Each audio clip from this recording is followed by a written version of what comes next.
What's up, Knicks fans? Welcome to another episode of Cap Rules Everything Around Me. Cream, get the money, dollar bills, y'all. My name is Jeremy Cohen, and I am so excited to be back with another episode. First one in a minute, so it's great to be here. Glad we could make this happen. I know we are about 2 weeks in a day, but who's counting, away from the NBA trade deadline. Very exciting stuff. We're seeing things all around the league. Already saw the Suns be plenty active recently, but you're not necessarily here for that. You're here for the Knicks, and I'm here to help you with that. Now, a lot that we can get through today, some stuff that I want to get out the way, of course, as well. And I can tell you all of those things. That's totally fine. That maybe be enjoyable, but I figured, why just tell you when I can also show you, especially if you're watching. And if you're not watching, I will try to be as descriptive as possible, as usual. But if I'm not, there's a video link that's available that you can check out as well. So, this is essentially, I've thought a lot about this team and direction and everything, how it's related to the NBA trade deadline. And one of my favorite comments from one of the videos, really the second Cap or No Cap, was all of that for Alec Burks. Because I get it, right? Like, imagine going through all of that and it's like, hey, Alec Burks is the answer. And I don't think it's going to happen, to be clear. That's the first thing. But second, there's more that can be done. More that I've also thought about, time where I've had to marinate on it and all of that. Um, and so I'd like to at least show you kind of some capabilities and where my thoughts are at. And opinions are like assholes. We've all got one, right? So here's my asshole. I don't know. Here's my opinion, and just kind of we'll talk about it afterwards. Happy to open it up for questions, of course, too. But let's get started. So here we are. Capitals, everything around me. This is essentially analyzing one direction that I'm comfortable with. So the first thing, we've got some burning questions that really lead my thinking through this whole deadline.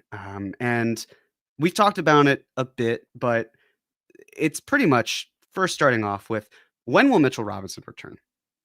And the reason I ask this is because we all know what happened with Joel Embiid and Mitchell Robinson back in the playoffs. And then it's announced Mitchell Robinson needs surgery. He's obviously out for the season and he'll be reevaluated.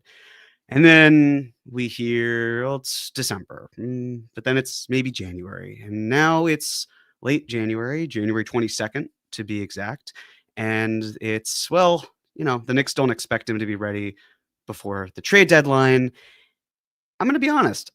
I'm nervous. I'm worried about that. And I can understand if other people are saying, hey, it's fine.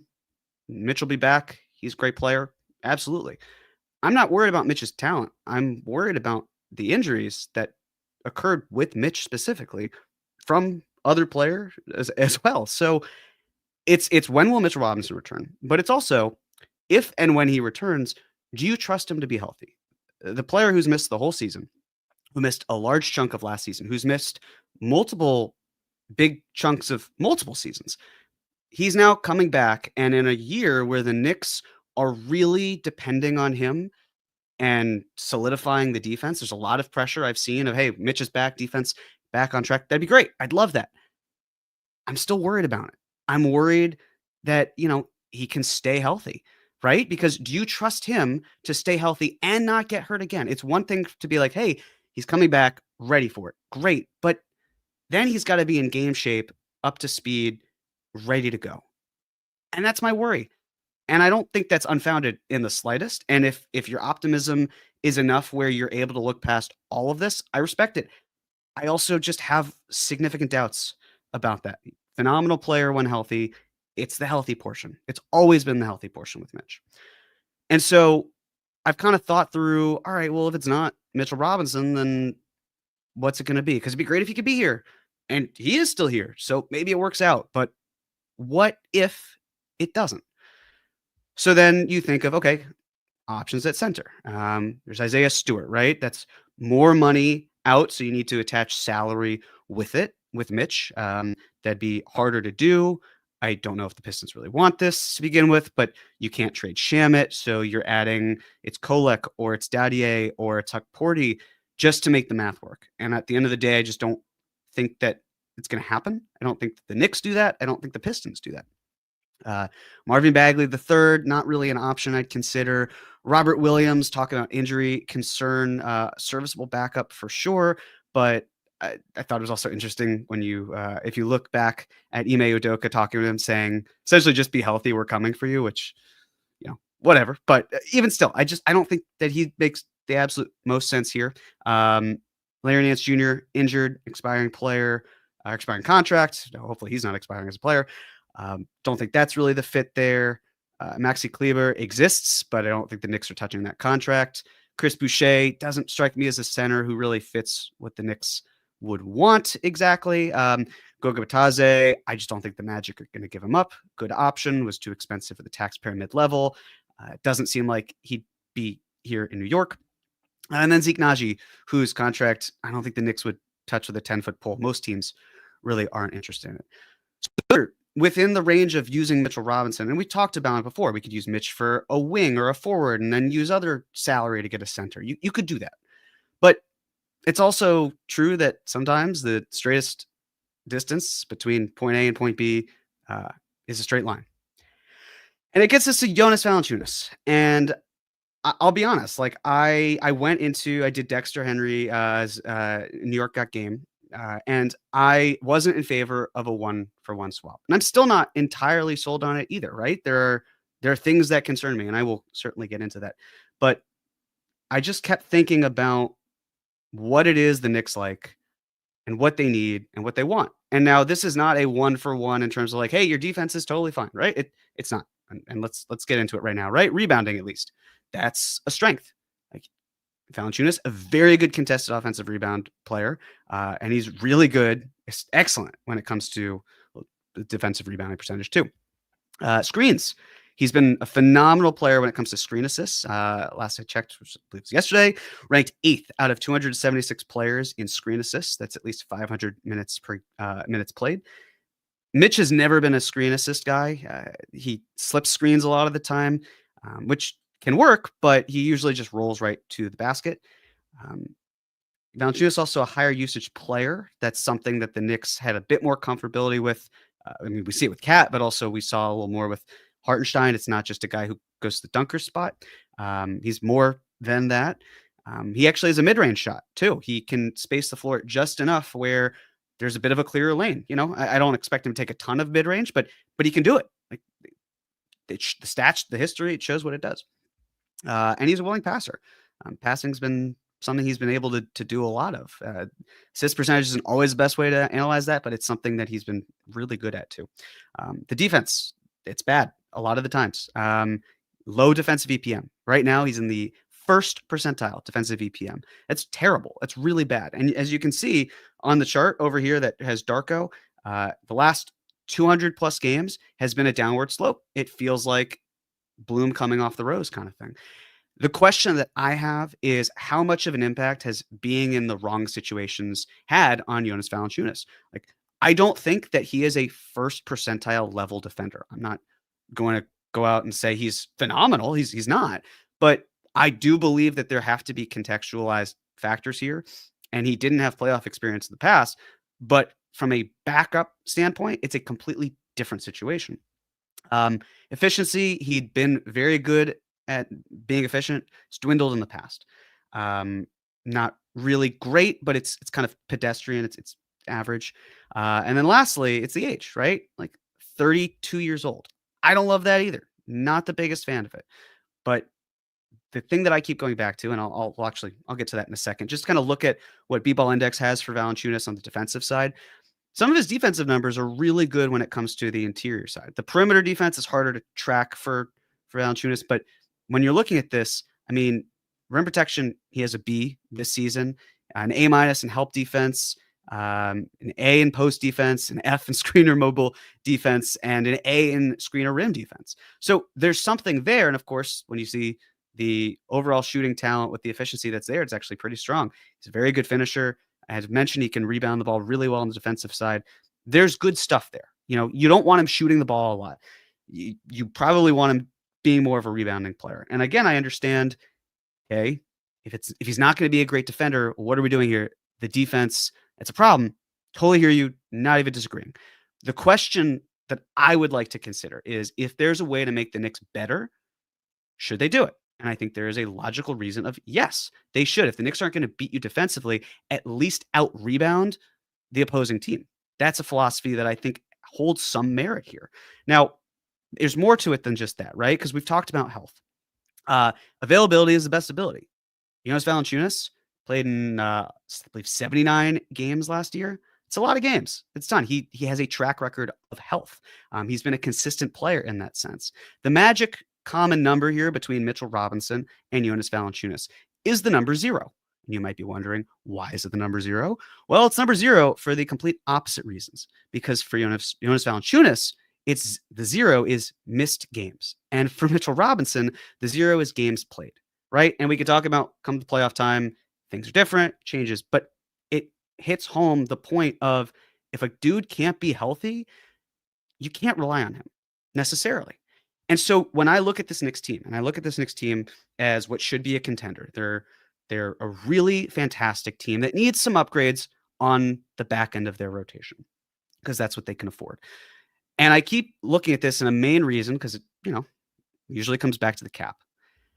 It's a 2-for-1 type of situation. What do I mean by that? Well, when you move Mitchell Robinson, there's a chance you could turn him into 2 players. And so it's a thought process of, do I want Mitchell Robinson for who he is, warts and all, injuries and concerns and everything?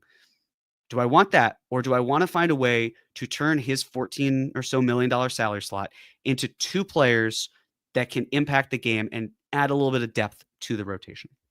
And that's where the flexibility comes in.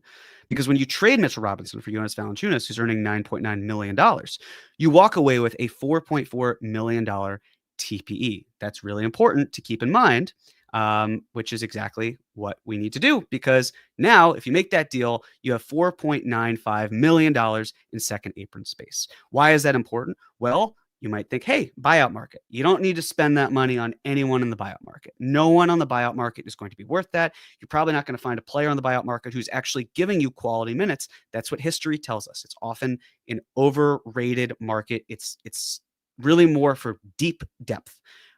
So you're then thinking, okay, well, what is that money going to be used for? And just if you were to do that one trade, you see the roster construction here. It's the starting 5 that we all know: Jalen Brunson, Josh Hart, Mikal Bridges, OG Anunoby, Karl-Anthony Towns. And then on the back end, you've got Cameron Payne, Deuce McBride, Landry Shamet, perhaps, Precious Achiuwa, Jonas Valanciunas. And then you've got the players who are out of the rotation as well, really more fully: Tyler Kolek, Hakeem Dadier, Jericho Sims, Ariel Hukporti. Don't see the players out of the rotation getting minutes soon. So then it's a question of, what are we looking at? What can we change? Well, if we feel like starting 5 is not going anywhere, if we feel like Deuce McBride's not going anywhere, we've just got Jonas Valanciunas on the door. Cameron Payne's salary is very low, and I don't think that the Knicks are going to find someone quite as good or better, but we can talk about that.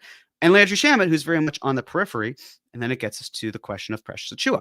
Is Precious Achiuwa a player the Knicks want to keep? Maybe, maybe not. We'll evaluate. But let's talk about this player exception.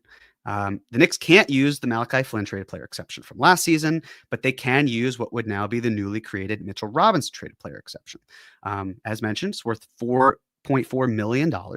And there are some options with the traded player exception. There are a few different things you can do, right? So think of traded player exception as 2A. 1 was Mitch for Valanciunas. 2A is this traded player exception.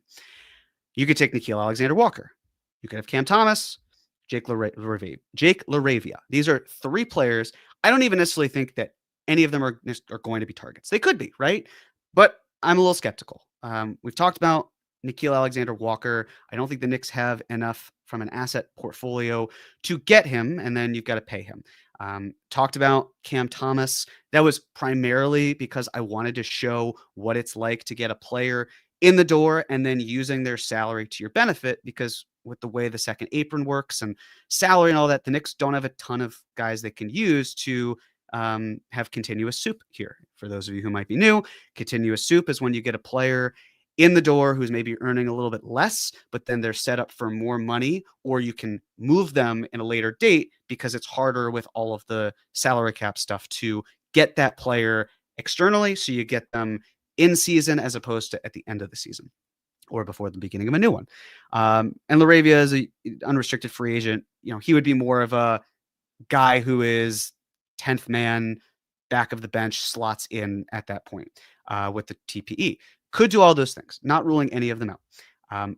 But then, of course, there's that challenge of the 25-26 second apron. Are the Knicks above it? Are they below it? I'm going to assume that they're below it that year and then above it the 26-27 season. If that's what we're operating under, we got to evaluate all of that. And those three players, of course, would impact going above that. They could always, again, do a sign and trade, but there are ramifications for that. So if the Knicks were to do the Mitch for Valanciunas trade, again, this is kind of a more detailed breakdown of all of their salaries. As you can see, they've got 14 players on the roster still, so they're good there. Minimum is 14 unless you dip under. You can do that for up to 14 days at a time. The Knicks did that once. They can do it a second time, but that's something they'd want to hold off for later. But right now, they've got $4.95 million in second apron space.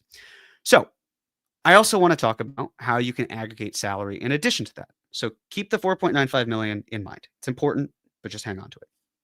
If you were to then say, we've got a center, what can we do? How can we make changes using the back end of our roster to try to get players or consolidate into one player? These are some names on the list. Jeff Green, not an option here. Trey Lyles certainly could be, but I would imagine he might be more Utah bound or Brooklyn or somewhere where a team that could benefit from his expiring salary. Also just feel like that doesn't really work for Sacramento. Kelly Oubre, don't see an entire fit there just based on the shooting. I also just candidly don't think the Sixers are going to move off of him, which kind of solves that as it is. Other names too, I'll just go through them quickly. KJ Martin, Vasilij Micic, Simon Fontecchio is a name that's come up a lot. Wouldn't hate it. Have questions about it. The shooting, it's fine. There's work that could be done. It's a fine option. Wouldn't be against it. Just don't think that's necessarily the best option. Don't see Jonathan Kuminga being an option or Anthony Black, Jayshawn Tate. I'd probably rather just keep Precious Achiuwa in that case. Gary Harris, just don't think it's going to be a fit. Ayo Dosunmu, same thing. Kendrick Williams, I don't think goes from OKC. Not interested in Javon Carter. Sadiq Bey, sure, another Wizards player, but he's been injured, so not quite sure how that would work out. Dean Wade, don't think he's necessarily an option, but we could talk a little bit more about that later. And John Conchar, who I just don't think is going to be a fit here with the Knicks for reasons. But then we could talk about the TPE, right? So imagine a world here where the Knicks acquired a player to fit into that TPE slot, and now they're packaging that player with Precious Achiuwa and Jericho Sims. The maximum, right? This is basically back of the napkin math. The maximum the Knicks could get for these three players is $12.5 million. It's Precious' salary, Jericho's salary, and the maximum of the TPE equals 12.5. And just a quick rundown of names. Brandon Clark, don't see a fit there. For whatever it's worth, there aren't a lot of players who make exactly the 4.4 million. That's fine. It could be less than that. But when it's less than that, it means you're suddenly not able to take in more salary, right? Because if it's, say, 4 million instead, and now it's the 8 million of Precious and Jericho plus 4 million, that's 12 million, not 12 and a half. That's under what Brandon Clark makes. Can't do it. Has to be over that. Don't think Kobe White is an option. Wendell Carter Jr., don't think he's being moved. PJ Tucker wouldn't make much sense for the Knicks. Don't think the Clippers are moving Terrence Mann.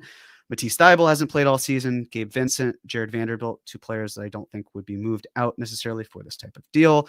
Aaron Wiggins, Nick Killer of one game. Don't think he's being moved. He's also injured. Derek Jones, don't see him going anywhere. Could do Pat Connaughton. That'd be one option, but with the player option, I don't think the Knicks necessarily want to lock into that. Royce O'Neal not going anywhere with the Suns, and also Jalen Brunson hates his guts. I'm sure it's mutual. TJ McConnell, don't think he's going anywhere. Luke Kennard, expiring contract, doesn't strike me as a fit. Gary Payton II, don't think he's moving to the Knicks. Kyle Anderson, poor shooting, similar track with fellow Warrior Gary Payton. Same thing with Buddy Hield, don't think he's necessarily moving there. I think they're probably looking more for Vucevic and cobbling salary there too. And then lastly, Cody Martin, who we've talked about before, very good defender. Could be an option, sure, but I think also just from a shooting standpoint, more unreliable than not. So I want to talk about Cameron Johnson, but not for the reason that you might ask, because his salary is $22.5 million. He's not an option for the Knicks because the salary would be too large. So how do you make that happen? Well, I want to talk about a team like the Cavaliers because the Cavaliers have been very much interested in Cameron Johnson. If you look at the betting odds, they're the favorites. They may not get him. He could go to the Kings. He could go to the Thunder. He could go to another team. But the Cavs strike me as a team that is in need of consolidation, and I think there's interest that would be there. So we can talk about Karis LeVert, right? Well, Karis LeVert, he's making $16.6 million. That's too large. Don't see him as an option. So the question, of course, from the Cavs perspective, and this is Cavs Film School for just a moment, is how do they bridge the gap between Cameron Johnson and Karis LeVert? They need to send out enough salary, and we'll go over their financial component in just a moment. But some options that we could talk about: Jalen Tyson, the player that they just drafted this year. Well, he's got a small salary. Dean Wade, we saw his name earlier. That could be an option, sure. George Niang, that could grease the wheels. That's $8 million right there. I should mention Dean Wade, it's around $6 million. Isaac Okoro making 10.8, I believe. So there are some players that might be able to bridge this gap for those teams. When we look at the financial situation of the Cavs, we've talked about this before, but just as a refresher, they're $1.7 million above the luxury tax. Do they want to stay there? They may not. My guess is that they're going to try to dip below it. They're so close. They can consolidate and conceivably get someone like Cameron Johnson an upgrade and go underneath that. They've got space away from the first apron space, I should say. There is first apron space, but it shouldn't matter because if they're getting below the luxury tax, they don't have to worry about the first apron or the second apron. Next year, they're in the luxury tax. They're projected to be $4.5 million into it. But then they're also above the first apron by about $650,000. And then they've got second apron space by $11.2 million. So it makes sense for why the Cavs would want to move long-term money. Well, here's the thing. Cameron Johnson has unlikely bonuses, and the Cavs are a contending team. So it's very possible that that could hurt them. His apron salary is $27 million. And that's a problem because if the Cavs were to hard cap themselves by taking more money in than sending out, then the bonuses would be a problem there too, and it could be illegal, and it's a whole thing. So they have to prepare for the scenario where that doesn't happen. The Nets, meanwhile, they're $1.9 million below the first apron.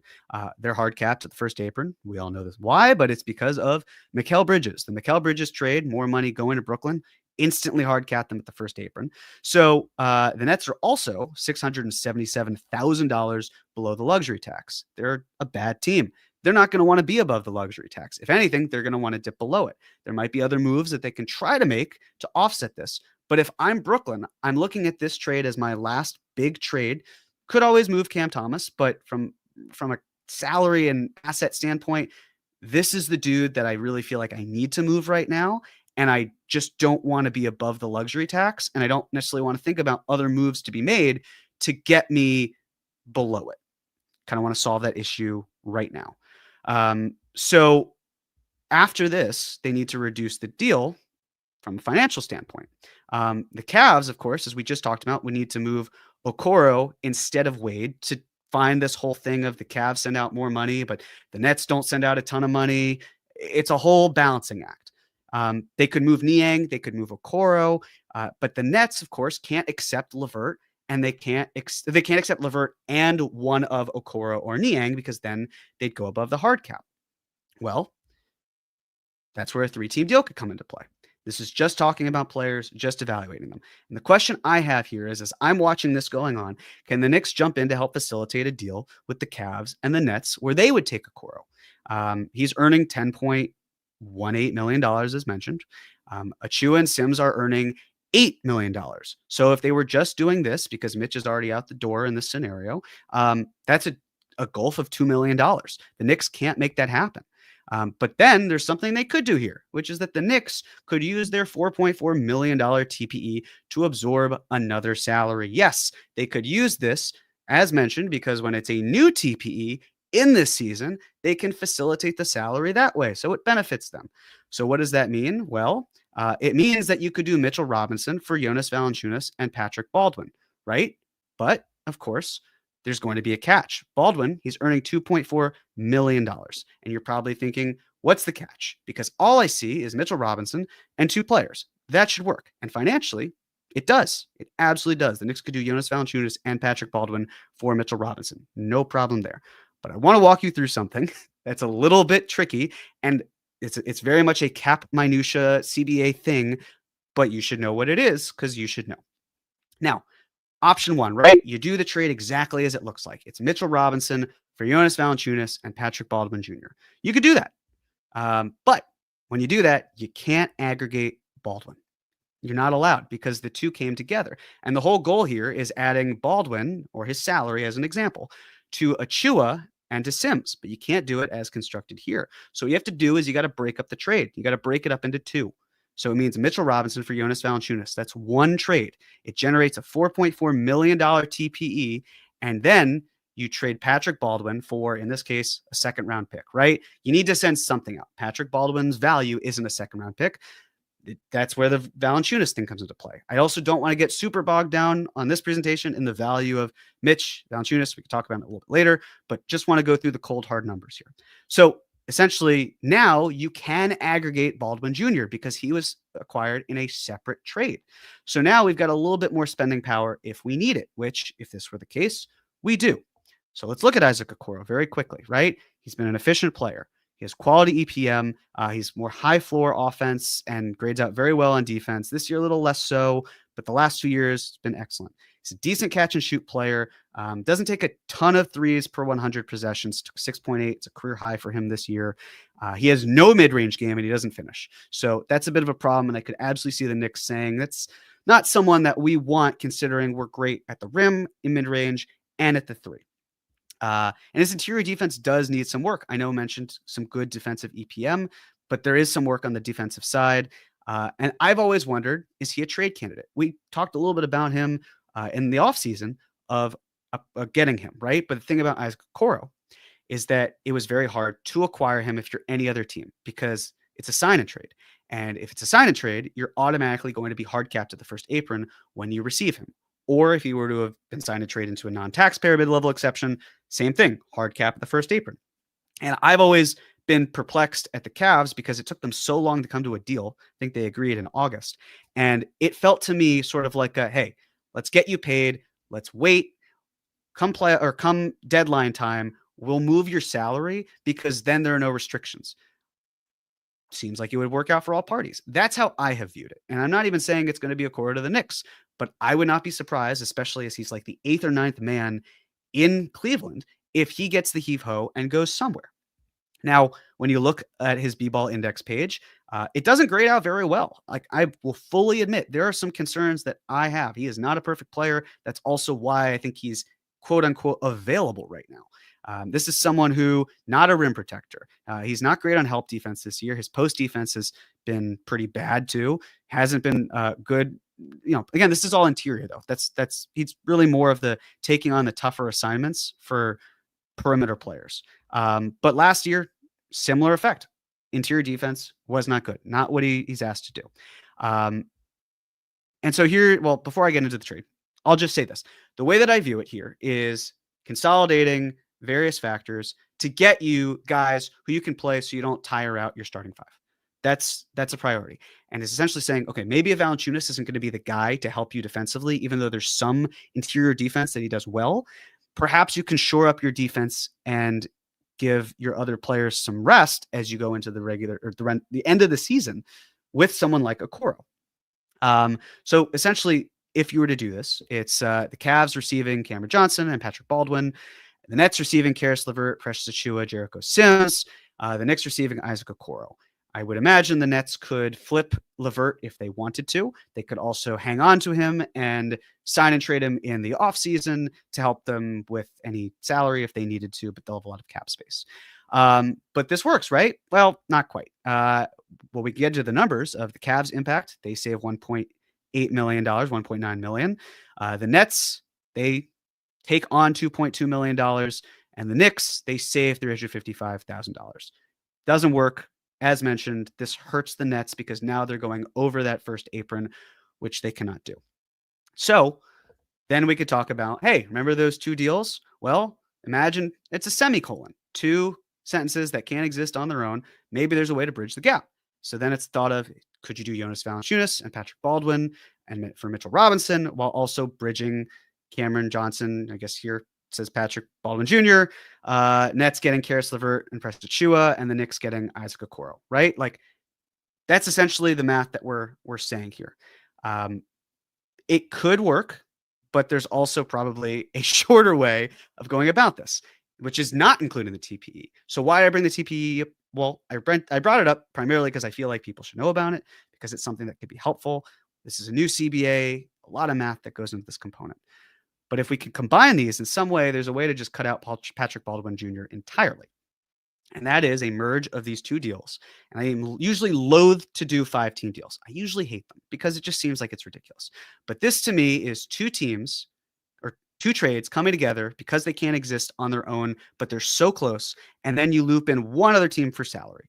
It's what? 1, 2, 3, 4, 5, 6, 7 players. So it's not this overwhelming 10, 11 player deal, right? But what I'm proposing here, just from a player standpoint, you get Valanciunas and Okoro in the door if you're the Knicks. The Wizards get Mitchell Robinson. The Cavs get Cameron Johnson. The Nets get back Karis LeVert and Preston Chua. And a team like the Kings gets Jericho Sims. You have to look for teams that have an open roster spot. The Kings are one of them. I thought about the Clippers. Sure, we could make it complicated, have the Clippers move a player to the Kings or something like that.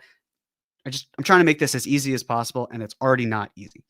So that's the type of move you could do where it's those two trades that can't exist coming together. Now, let's look at the finances. The Knicks, they save $2.3 million on the deal. That's great. That's what they need to do. The Wizards, they take on $4.4 million. That's fine. They can stomach it. They're well below the first apron. The Cavs, they save $4.3 million. That's important, especially when it comes to the fact of the unlikely bonuses that Cam Johnson has.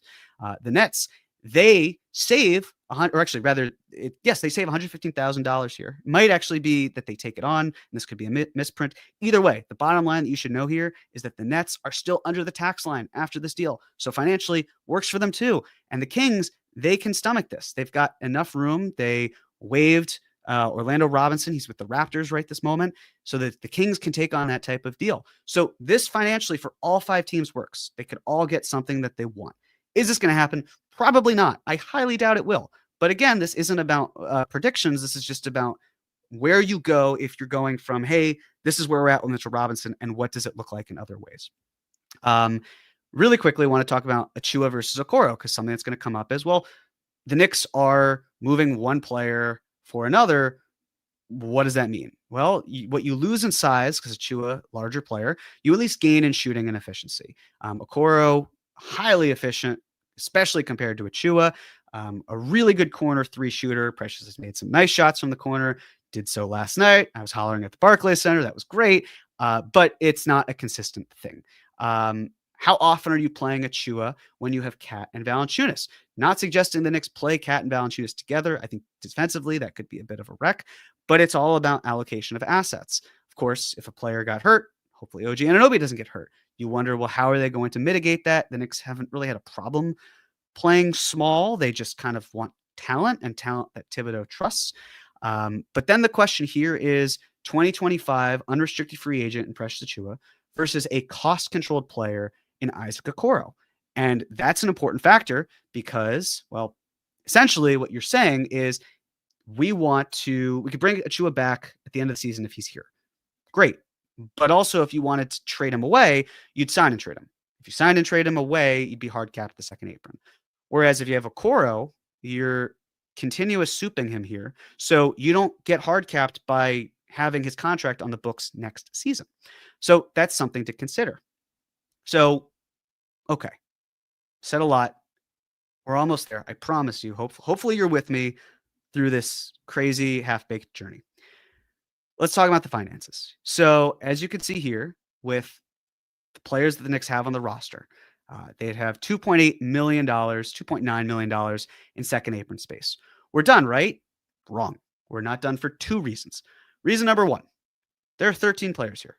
13 players on this list. As mentioned, the Knicks will eventually need to get to 14. And number 2, another issue, Isaac Okoro has unlikely bonuses. Do I think that they will convey? Probably not. But there's a world here where maybe they do. And if they do, that's a problem because the Knicks only have, when considering Okoro's unlikely bonuses, $1.3 million in second apron space. That's not a whole lot, but it's manageable. There's enough here where we can do something. So let's dot our I's and cross our T's. Knicks have that $1.3 million in space, as mentioned. They can wait 14 days to sign a 14th player. Let's say February 6th, trade deadline day. This is the day that the Knicks get this trade done. That would be day 0. Well, with day 0, you need to sign at least one player, and it'd have to be by February 20th. Of course, the Knicks could go with the prorated veteran minimum. A cap hit for a player who's had 2 years of experience or greater on February 20th is $635,000. Now, if you wanted to sign 2 players with that, 2 veterans, let's say, TJ Warren and fill in the blank. If you wanted to do that day, February 20th, you would be left with $61,000 in second apron space. It's doable. This works. This is very possible. It can happen. And of course, as mentioned, you could sign the 14th man, or what I would like to see the Knicks doing, instead of signing a 15th man right away, use that 15th spot to get guys on 10-day deals, churn it, grease some palms, but also the benefit here is you collect their non-bird rights to facilitate in a potential sign and trade this summer. We saw how important that was last offseason with Mikal Bridges, how the Knicks used guys who they had non-bird rights for because they had their cap holds and could do that. So it's a nice way of saying we hit our minimum quota of getting a 14th guy on the roster. Let's also do something with the 15th player. And you could do it similarly, as mentioned, but imagine the trade happened tomorrow. It won't, but imagine if it did. How would it work? Because it's still a prorated veteran minimum thing. Well, January 23rd, that's day 0. 14 days later, February 6th, conveniently, the trade deadline. If that were the case, what the Knicks could do, well, they've got that veteran minimum. At that point, it's $803,000, which is more than what it would be the 2 weeks later, whatever it would be to sign a player. So how do you manage it? Well, you could wait the 14 days and you could sign a player and then you're good. Then you'd be left with, if you waited those 14 days, you get to that point of, okay, great, sign the 14th man, wait. You don't have to, there's no urgency to sign anyone into a 15th contract, 15th man. You don't have to sign anyone yet because you've hit your minimum. So it's fine there. And then use that 15th spot on 10-day deals. So there's some maneuvering. The Knicks don't have to wait until February 6th to make a deal. They can get funky with it. Shouldn't be a problem. And as mentioned, I'd like to see them use that 15th spot on 10-day deals. Essentially, you're looking at a roster construction where it's the same starting 5. It's Cameron Payne, Deuce McBride, Isaac Okoro, Jonas Valanciunas. And then you'd have on the back end of your roster, Tyler Kolek, Landry Shamet, Pacome Dadier, TJ Warren, placeholder, RL Hukporti, and then that 15th spot can be 10-day guys. That's essentially what you can do. And the transaction, just to kind of talk about it, to sum up, coming in, Valanciunas, Isaac Okoro, in this case, the 14th man, TJ Warren, and a 15th roster spot. And going out, you have Mitchell Robinson, Precious Achiuwa, Jericho Sims, because you need the money to work with the unlikely bonuses that Isaac Okoro has, and then some sort of pick compensation. In this case, it'd be the Washington first that I presume would go out. I don't think it'd necessarily go back to Washington. It might go to Brooklyn. Maybe it goes to Cleveland if they give up a really lightly protected 2031 first, something. Who knows what it is, but either way, and any additional seconds that grease the wheels. And this is essentially what it looks like in kind of a fanned out form. It's Mitchell Robinson turning into Jonas Valanciunas and a TPE. And then the question is, how do you turn that TPE into something? Do you keep Sims and Achiuwa and have the TPE that way? Do you convert it to someone like Isaac Okoro? There's, of course, other ways to go about it, where they keep Precious Achiuwa and they move Sims out and they put someone into the TPE in that place. Like, all different types of machinations that can come. But I've droned on long enough. So in conclusion, I'm trying to turn health into wealth here. I really wish that Mitchell Robinson could be a productive, healthy player. And maybe he still can be. But I have severe reservations based on everything that we've seen that he will be healthy, be conditioned, stay healthy, and in a contact sport, be the thing that can keep the Knicks afloat. Because my biggest worry is that the Knicks have a great team that they're relying on a player who we just can't rely on from a health standpoint. And if you can bring in a center who does more offensively, who can play in games, also hits free throws at a really high rate. I believe Mitch's dropped every single year almost. That's a concern of mine too. So that's what I'm trying to figure out here as well.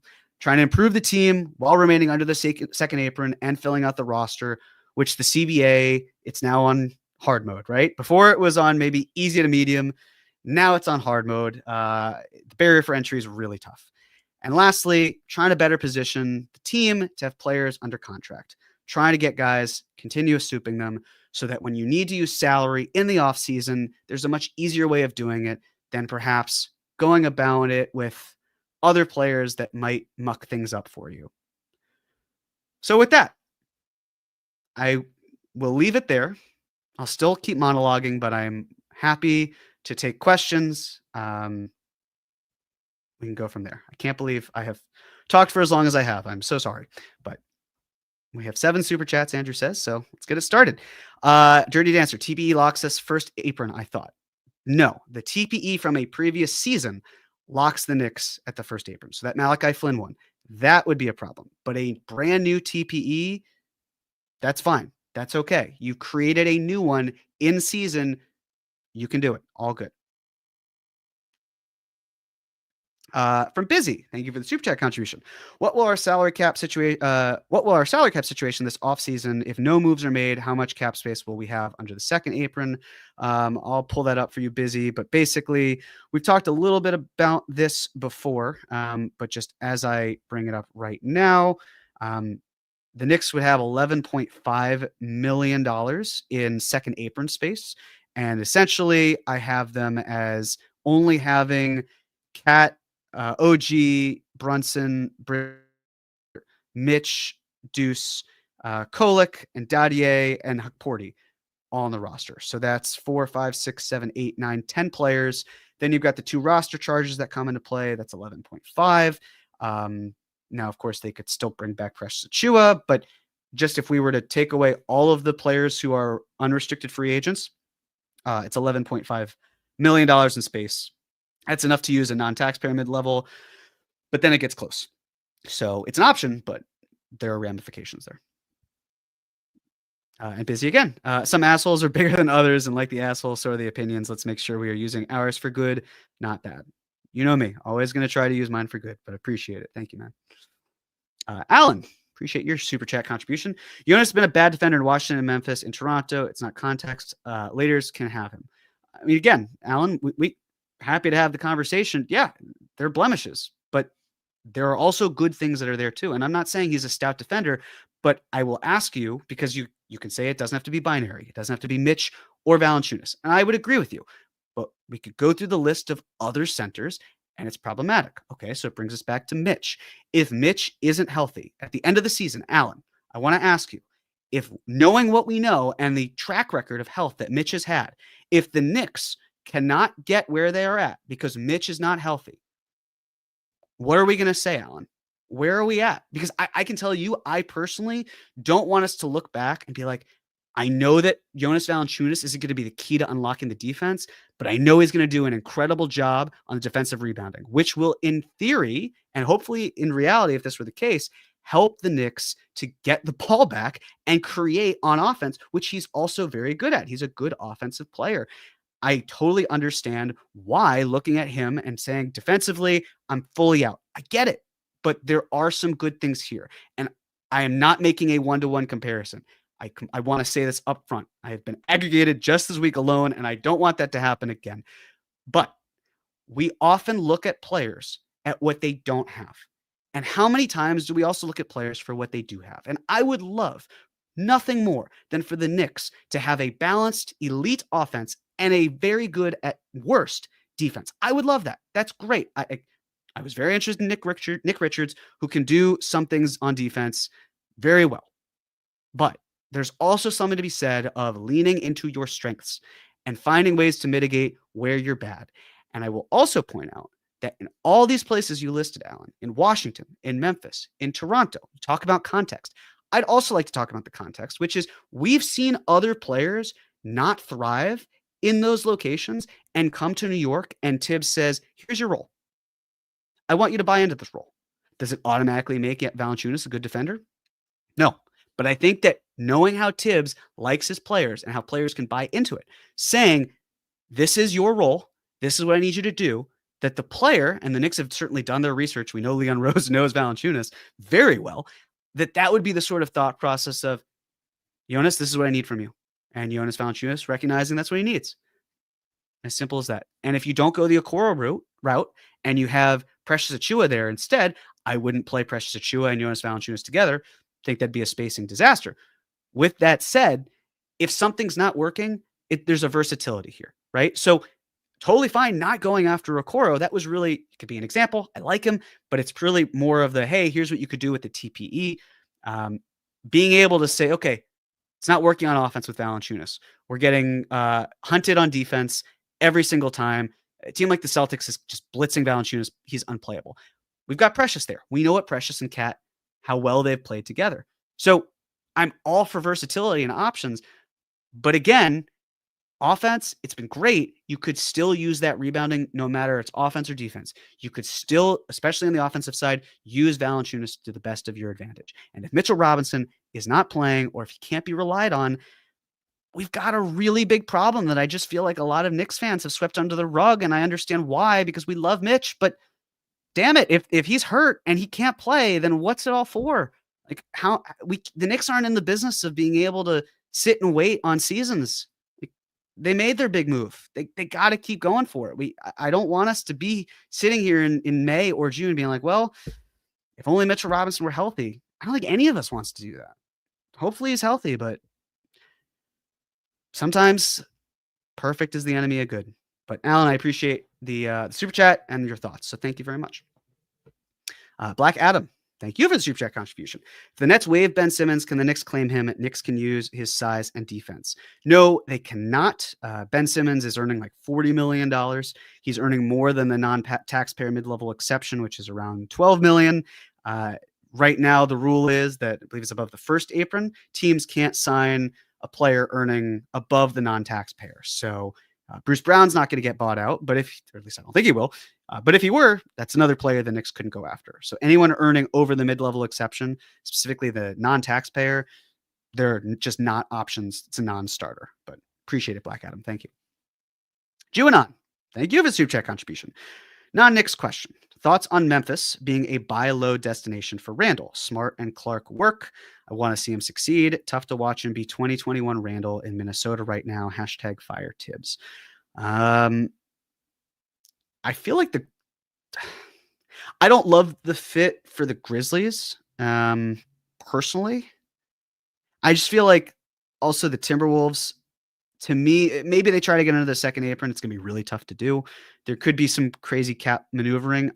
There's a part of me that's also just thinking, do they keep Julius Randle and deal with it in the offseason? Because every team knows that he's probably opting in. So, at that point, he's really an expiring contract instead of maybe. But with that said, I get the Marcus Smart factor here. They would save money. It would help them get closer to below the second apron next season. I don't hate it. I question if the Grizzlies want Randall. They're doing well. I don't think they don't strike me as a team that wants to make that level of move. They kind of it feels like they hug their players as much as they can, especially because they're a small market. So I'm going to say no, but I do like the idea of it, especially from Minnesota's perspective. So thank you, Junon. Alan, thank you again for super chat contribution. What do you think about Portis for Mitch? He's definitely getting traded in the Jimmy deal. Maybe we can swoop in. Secondarily, Jericho for Javonte Green makes a ton of sense to me. Thoughts? Javonte Green, I get it from the defensive side. I'm worried about the sample size that he has. His best season was 9 games long, and it was the end of last year, where teams just don't really play as hard often because most of them are tanking. I get the fit, but then on the offensive side, I think he shrinks the floor to such a degree that he's not going to help you in the playoffs. He's just not. And does he extend your life a little bit more? If you're the starting 5, if you're Deuce, maybe, but then is Tibbs going to trust him to play? I'm very skeptical that he will. As for Portis, I mean, look, maybe. I just don't think the Knicks want to deal with his player option. It's fairly expensive. I'll also I'll be candid. I'm surprised that you're mentioning Portis when we just talked about Valanciunas, because I don't think either of them is a great defender. But and I know Portis was with the Bucks and they won a championship, and there are good memories, some good memories that the Knicks have from his time here. But I mean, we're talking about kind of a more of a power forward maybe who doesn't play the center position a ton as far as I remember. I haven't seen a ton of Portis recently though. But as memory serves, he's not a great rebounder. So you're giving up a ton of rebounds there, which we know the Knicks are still interested in. I think losing Isaiah Hartenstein and pivoting doesn't mean that they don't like rebounding. They still very much do. So I don't think Portis scratches that itch. So also, well, no, I think Portis probably makes a little bit less. I can't remember his exact figure, but that's why I don't think he'd be the best fit here. But I can understand where you're coming from. Just don't think he'd fit here. But thank you. Prometheus, would you trade Deuce for a Kessler deal? I wouldn't. There's a time where I naively would, and it's shifted primarily because I think you can find a lot of what Kessler brings without giving up Deuce. My goal for the Knicks and what I would hope they would want to focus on is not it's how do we upgrade, not taking core pieces away. So it's like, how do we add Kessler to the mix instead of moving one, like our best bench player probably, for Kessler? And I don't think that the Jazz would have interest in that. So I can understand why it would be a one-to-one move, but it doesn't really help the Knicks, in my opinion, because then they're losing what Deuce provides, and they can probably get a lot of Kessler in other ways, but not all of him. So I'm comfortable keeping Deuce and getting X% of Kessler than moving Deuce to get Kessler. But that question was hot, Prometheus. Jason M. Jeremy, can you add a player via TPE, then immediately aggregate them into another trade? Yes, this is what I was saying with Patrick Baldwin Jr. as an example, where you could do that as long as you make it two separate trades. So, for example, another one is when the Knicks got Cam Reddish. They moved Kevin Knox and a first-round pick, and they got Solomon Hill and Cam Reddish. And that wasn't one big trade. It was two trades broken up. Or it was one trade broken up into two. And so it was one for one and the other for the other. And they're able to use, in this case, what it was Knox for Cam Reddish. That worked. And then Solomon Hill, I believe, was on a minimum contract. And at that point, the Knicks could simply absorb his contract, and then they'd have to send something back of value. And what they sent back was the Hornets first, which is looking like it will be 2 second-round picks. So you can. The rules, of course, have changed in general, but being able to isolate a player, you can move them. Like Josh Okogie, for example. He was just acquired by the Hornets. He can be moved. He can be aggregated. So that works there. Konyon Pepper, appreciate the super chat contribution. Could they somehow get Malik Beasley? Thank you. You're welcome. Preemptively. They probably could, but I don't see it happening.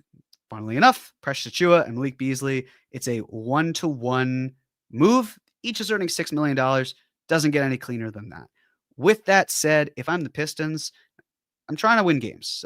I've had a culture of losing for so long. I have not seen my team win in the playoffs since the George W. Bush administration in 2008. That's a really long time. So if I'm the Pistons, I probably want to keep winning games, let that pick fall where it does. It's going to convey at some point. I want to surround Cade with good talent. That's why I don't think that they're necessarily going to go after him, because it's just harder to do. Adabambo Adajobi. Can you explain our buyout market situation / candidates? Any chance we're looking at Toumani Camara? Toumani Camara probably won't be bought out. He'd probably be a player on his own. I'll talk a little bit more if I don't say too much here on the buyout market. But here's the thing. Buyout players, there's a lot that's left to be desired. Like, think of Shake Milton. How many games did Shake Milton play last year? I can tell you. 6. He played in 6 games. Where was his largest value of the entire season? It wasn't saving anyone time from a playing standpoint. It was being used as salary to help the Knicks get Mikal Bridges. So if you're looking at the buyout market, It's really just to break glass in case of emergency. And I don't know about you all, but if I'm looking at garbage time, get Kolek in there, get Dadier, get Huck Porty. Don't get someone who's more of a merchant. And it's why I think if I'm the Knicks, I use, assuming that I dip below 14 roster spots, I use one of them on a player that I know isn't going to see a ton of time, but is a veteran, like a TJ Warren. And then that 15th spot, I rent it out, rent it to various players, 10-day deals. You get a contract. You get a 10-day contract. Be Oprah. And when you do that, then you get those bird rights, or rather non-bird rights, that can help you with salary, which this front office did such a great creative job of doing. That is where my head is at. Like, that's where I focus on. And the names of the players, they don't really phase me because they're not going to see time. And if they do see time, this team's screwed. So hopefully, at least when it's not garbage time. So to me, the buyout market is often fool's gold. The other thing to consider, question was asked before about Ben Simmons. Same could be said about Bruce Brown, all these other players. When you look at the buyout market and you see all the players who are worth a damn are earning, in all likelihood, more than the non-taxpayer mid-level exception, so the Knicks actually can't bring them in to sign them. There you go. The list goes from small to really small. And if I'm the Knicks, I don't have my eyes peeled for anyone who's going to be productive. It's really just procedural. It's greasing palms and helping yourself out if you need it this summer. So that's essentially what the buyout market should be perceived as, in my opinion. And you're going to see a lot of names of players earning a lot of money that are going to be desirable. And because you're knowledgeable, because you listen to what the CBA says, when people say, oh, I really want the Knicks to sign this player, and you know that player earns more than non-taxpayer mid-level exception, you're going to say, actually, the Knicks can't do that. And I'll tell you why. But thank you for the question.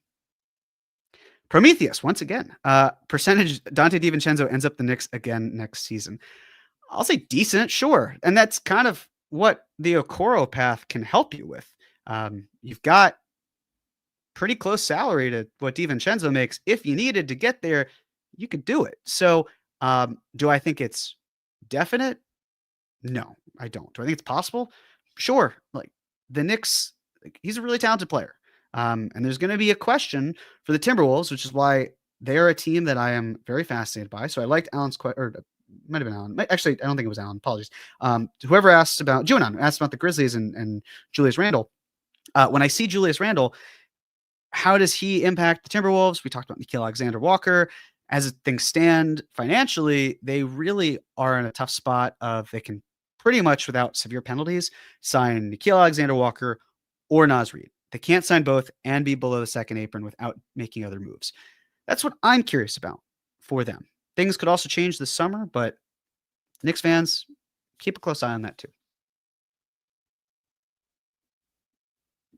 Javier Montalvo, thank you for the Super Chat contribution. Can we grab Keyshawn George? Mitch isn't going. I doubt it. He's just been drafted. Usually teams don't give up on a rookie player that quickly. It just doesn't really make sense. So I don't think that they would be willing to give up George, but I appreciate the question.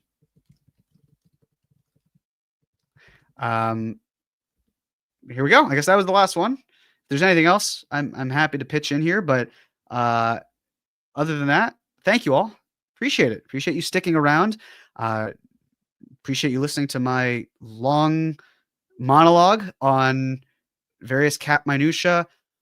Again, I don't think that there is I don't think there's a perfect thing here. There just isn't. You're not going to find something that is the most ideal.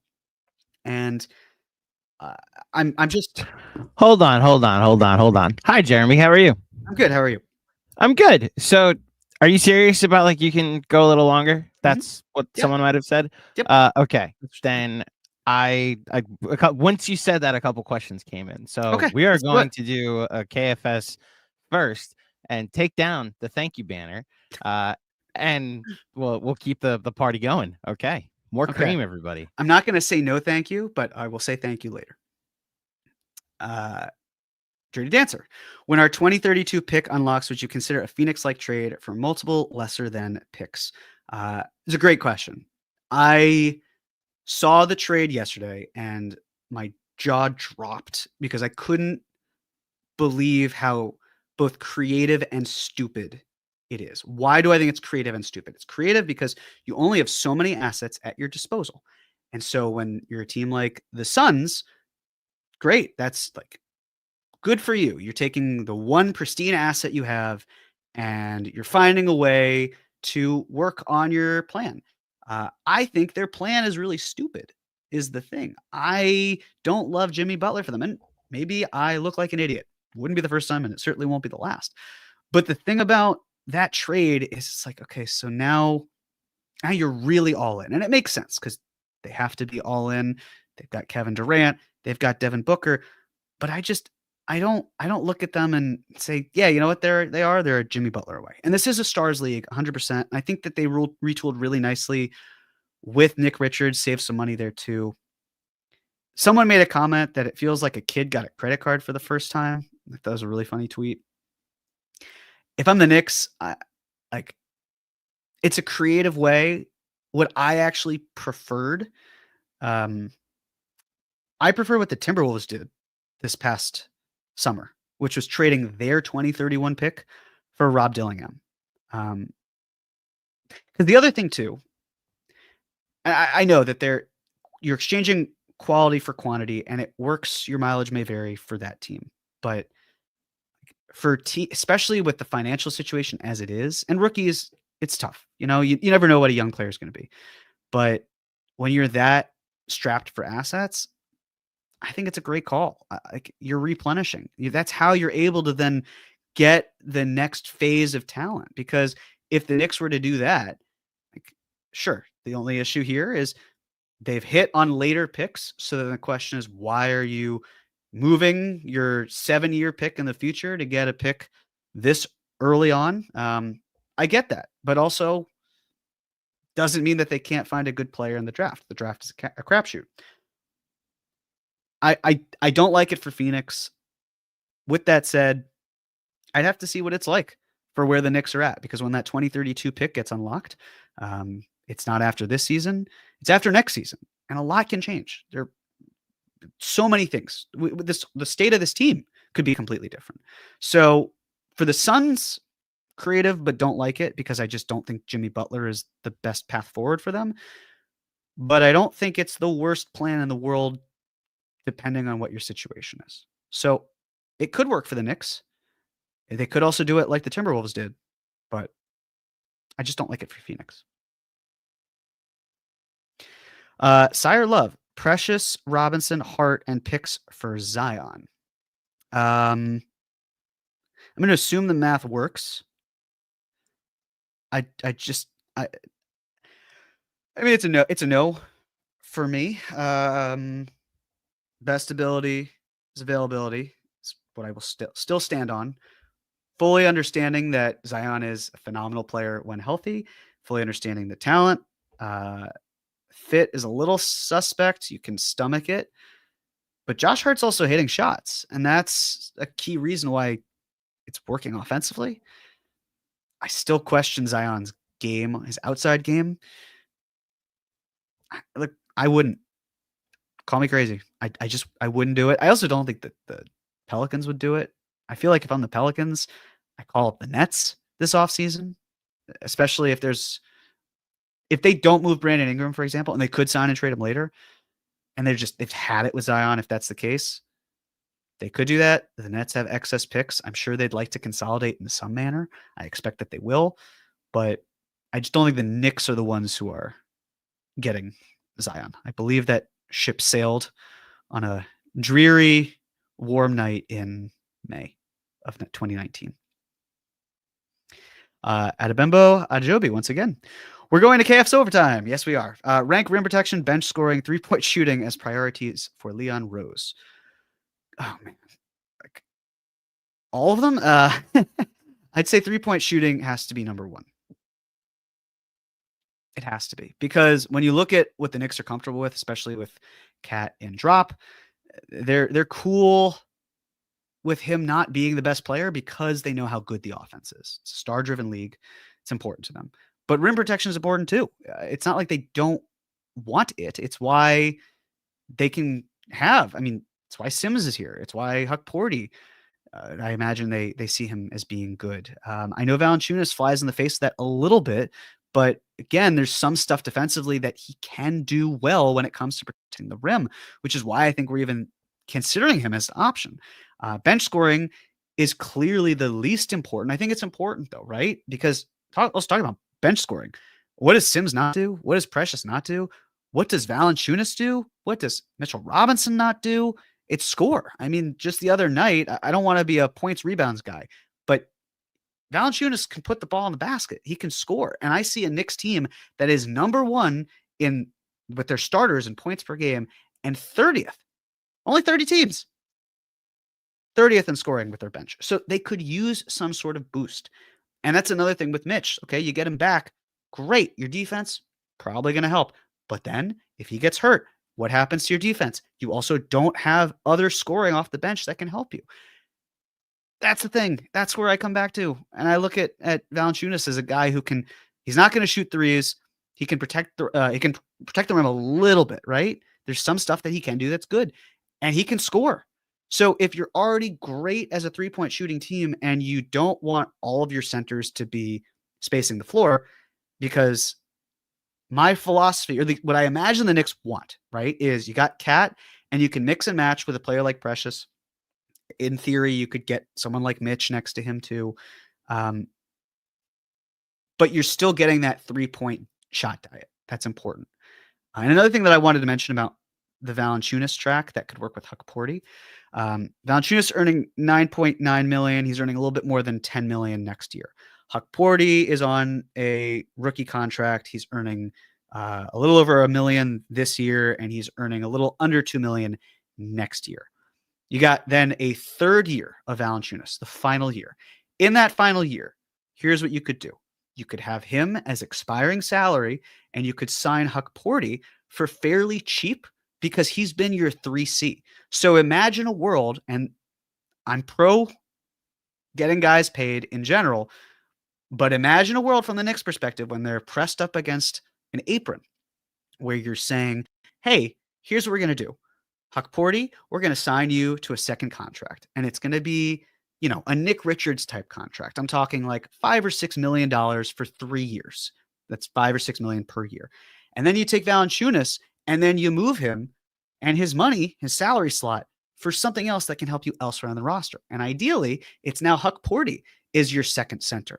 And Valanciunas' salary has been used to get you something else that you need. That's the sort of thing. So the Knicks aren't giving up on rim protection. That's not the spot that they're going to be in. It's the perimeter defense that Valanciunas probably will struggle with. But if you insulate him a little bit better than I think he's been insulated before, especially in Washington, it's a better experience. So if I had to rank this, I'd say 3-point shooting, rim protection, bench scoring, but they're all very important. And with that, all right, we are all set. So now I will say thank you.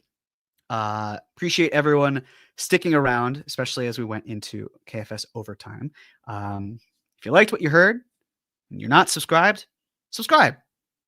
We've been ticking up. I think we're close to 20,000 subscribers. Would be awesome if we hit that at the trade deadline. But as always, whether it's your first time or whether you're a loyal listener, thank you so much for your time. Really enjoy having this platform, being able to engage with you all. It's always a treat, especially when I'm able to go one-on-one with you. So thank you very much. Thank you to Andrew, as always, being on the ones and twos. We'll do this again. You'll see me on another pod with John in the near future. We have a watch party coming up on February 1st against the Lakers. That will be at T-Squared. Andrew, is there anything that I'm missing? Nope. Let's get out of here. We're gone. Thank you, everyone.